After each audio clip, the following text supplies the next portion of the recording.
Hello everyone. We are having a series of lectures on the psychoanalytic theory to personality. In this lesson, we are going to understand the various psychosexual stages of development of personality given by the psychoanalytic theory. Just to remind ourselves, the psychoanalytic theory to personality has been given by Sigmund Freud. Let's just quickly recapitulate what we have learned so far in our previous lectures on psychoanalytic theory.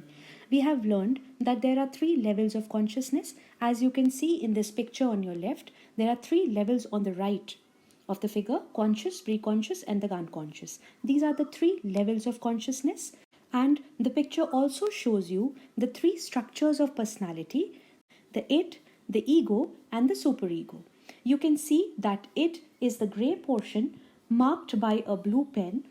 The id part of personality is totally in the unconscious region of the mind. So, id and its impulses, which are largely of sexual and aggressive nature, are totally hidden in the unconscious. So, they are unknown to the conscious mind of the individual. We come to the ego. Ego operates at three levels: the unconscious, the preconscious, and the conscious. So as you can see in the figure, the white portion above the id is the ego, and it operates at all three levels. The defense mechanisms that we learned about in our previous lesson are the mechanisms which the ego uses to protect the individual from anxiety, which results from the impulses, desires, conflicts, and memories of the id, which is totally unconscious. So, this unconscious part of the id gives anxiety to the individual ego, and the ego then has certain ego defense mechanisms in place to protect the individual from the anxiety, from the harm that this anxiety could do to the individual. Superego too operates at all three levels: the conscious, preconscious, and the unconscious.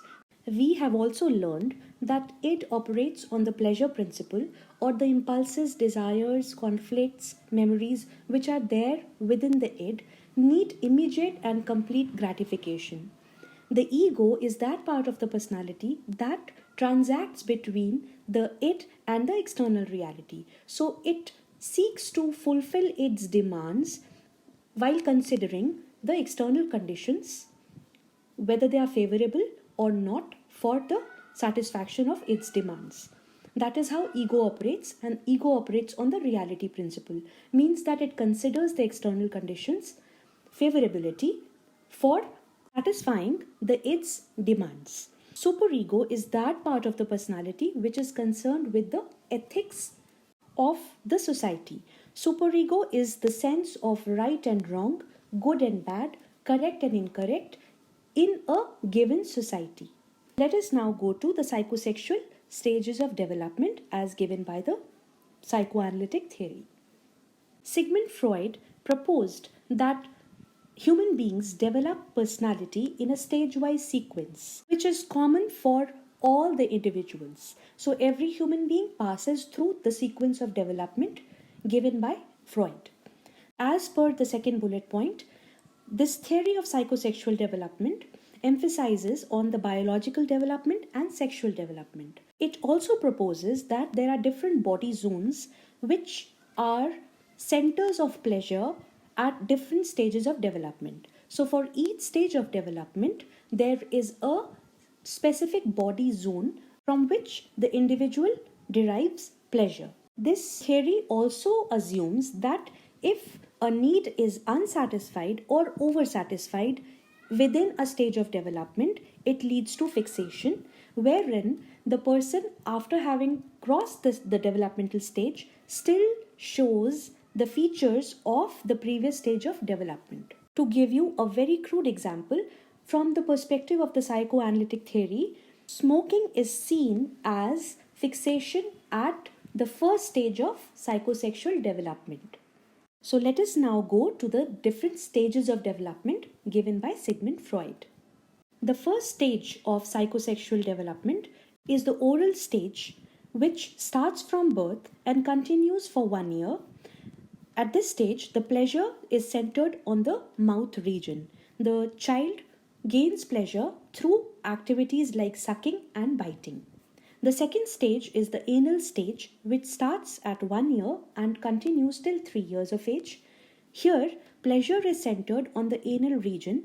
The child derives pleasure through expulsion and retention of feces. This is also the time when the child is undergoing toilet training.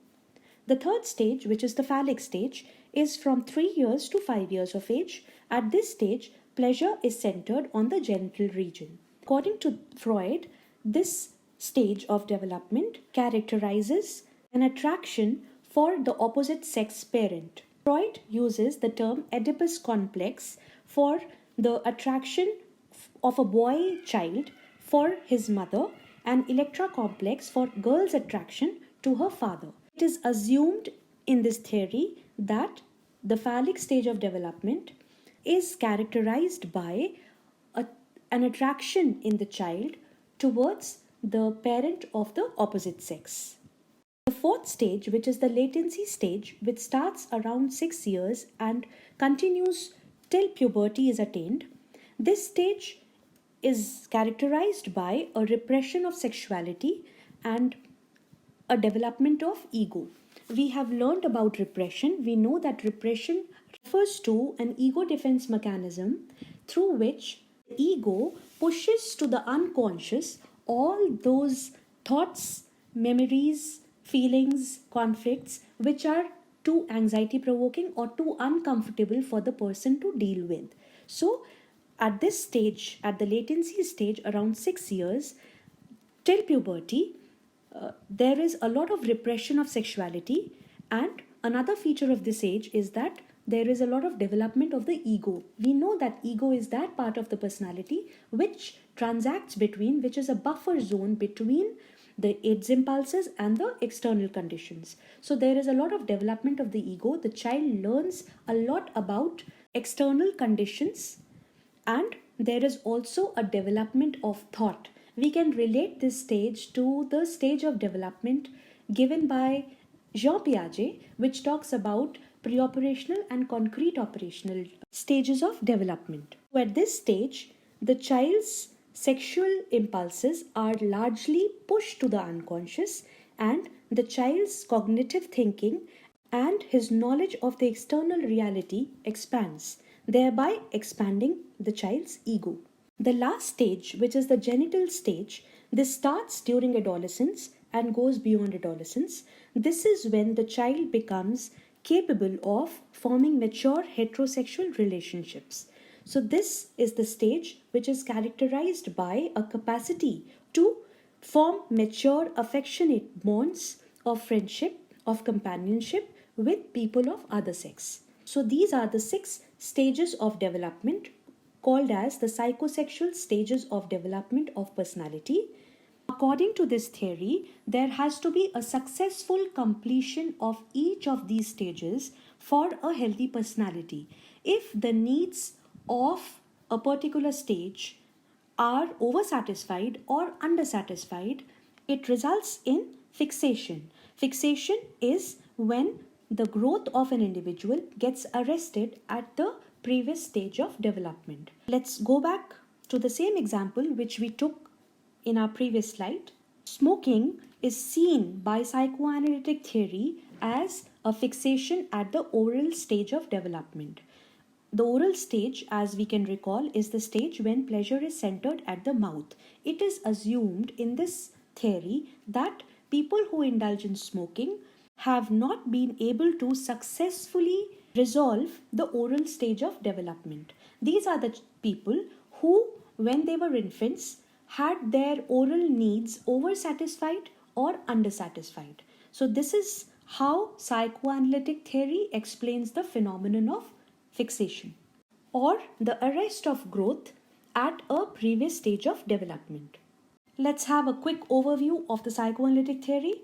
1. It gives us 3 levels of consciousness: the conscious, preconscious, and the unconscious. 2. It gives us 3 structures of personality: the id, the ego, and the superego. It also gives us the concept of ego defense mechanisms, which are ways in which the ego handles anxiety caused by its impulses. And it gives us 5 stages of psychosexual development, with each stage having a specific body zone through which pleasure is derived by the individual. Failure to successfully complete a stage leads to fixation. That's all for today's lesson. Thank you. Happy learning.